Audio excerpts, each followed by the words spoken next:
حضور پاک صلی اللہ علیہ وسلم کے بعد ایک صحابی تشریف لاتے ہیں، وہ آتے ہیں، یا رسول اللہ مجھ سے گناہ ہو گیا ہے، میں اس کی تلافی چاہتا ہوں، کیسے ہوگی؟ تو کیا کروں؟ میں توبہ کرو، تیری ماں زندہ ہے؟ میں ماں تو زندہ نہیں ہے۔ یعنی خالہ زندہ ہے؟ میں ہاں خالہ زندہ ہے۔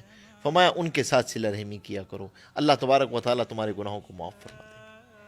اللہ نے روزی کی برکت کو اس سے جوڑا ہوا ہے، عمر کی برکت کو اس سے جوڑا ہوا ہے۔ عمر میں برکت چاہتے ہو، صلہ رحمی کرو۔ فرمایا کہ مال کے اندر برکت چاہتے ہو تو رشتہ داروں پہ خرچ کیا کرو، کیونکہ تمہیں نہیں پتا تمہیں جو روزی دی جاتی ہے وہ ان کمزور اور ضعیفوں کی وجہ سے دی جاتی ہے جو تمہارے زیر کفالت ہیں، تمہاری اسکلز پہ نہیں مل رہی ہوتی کہ جی بڑی میری اسکلز تھیں، مجھے اس لیے انکریمنٹ مل گیا، مجھے اس لیے بونس مل گیا، اب میں نے یہ کر لیا کاروبار۔ نہیں نہیں نہیں نہیں، کائنات کا رزاق کا روزی دینے کا نظام بالکل الگ ہے۔ وہ کہتا ہے حفاظت چاہتے ہو تو اس کا ایک ہی پریمیم ہے، صدقہ کیا کرو۔ صدقہ دو گے مال محفوظ ہو جائے گا۔ عجیب معاملہ ہے، دونوں چیزوں میں مال جاتا ہوا نظر آتا ہے، اللہ کہتے ہیں مال آئے گا اسی سے۔ صدقے میں بھی مال جاتا ہوا نظر آ رہا ہے، رشتہ داروں پہ خرچ کر رہے ہیں، مال جاتا ہوا، اللہ کہہ رہے ہیں برکت چاہتے ہو رشتہ داروں پہ خرچ کرو، برکت چاہتے ہو رشتہ داروں پہ خرچ کرو۔ عمر میں برکت چاہتے ہو صلہ رحمی کرو، مصیبت سے بچنا چاہتے ہو صلہ رحمی کرو، بری موت سے بچنا چاہتے ہو صلہ رحمی کرو۔ کیوں؟ کیونکہ اور اسی طرح گناہ کے اعتبار سے بھی اتنا ہی سخت ہے۔ ہمارے دو گناہ حدیث میں آتا ہے ایسے ہیں، ایک صلہ رحمی اور ایک امیر کی بغاوت، کہ دونوں کی سزا دنیا میں مرنے سے پہلے پہلے مل جاتی ہے۔ آپ نے بسیار مرتبہ دیکھا ہوگا، آدمی ماں باپ کی نافرمانی کرے، اللہ مرنے سے پہلے پہلے اس کو آنکھوں کے سامنے دکھا دیتے ہیں۔ موت نہیں آتی ہے جب تک وہ نافرمانی اپنی آنکھوں سے نہیں دیکھ لیتا ہے۔ صلہ رحمی کے باب میں یاد رکھیے گا، ہم سے کہاں شیطان اس باب میں کہاں کہاں سے داخل ہوتا ہے، ہمیں اس سے روکتا کیسے کیسے۔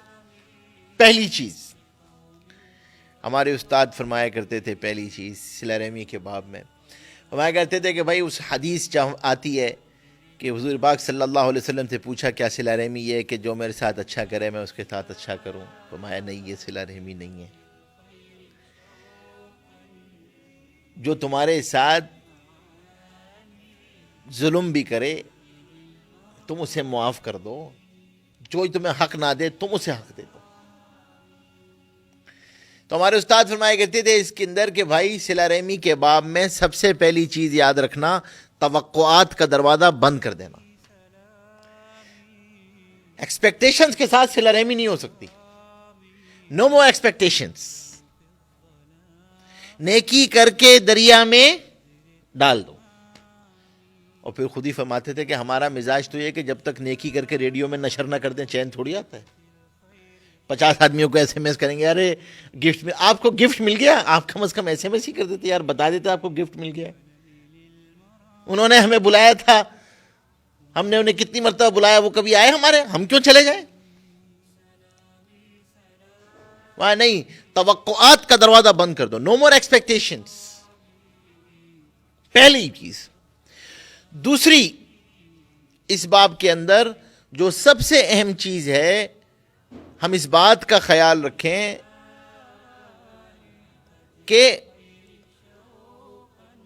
لوگوں کے عیبوں کو تلاش نہ کریں،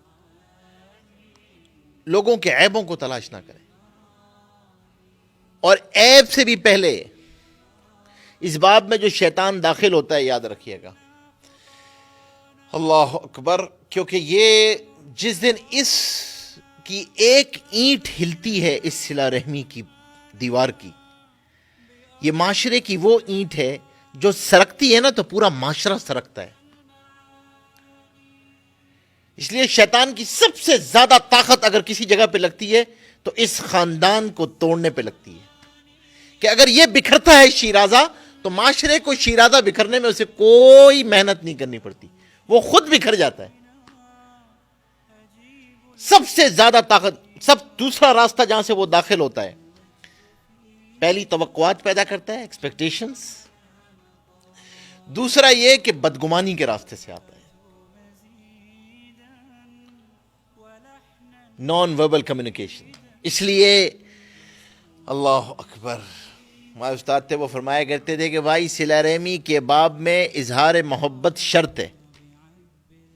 یہاں چیزیں خاموشی سے نہیں ہوتی ہیں. صلہ رحمی کے باب میں ورنہ شیطان داخل ہو جاتا ہے.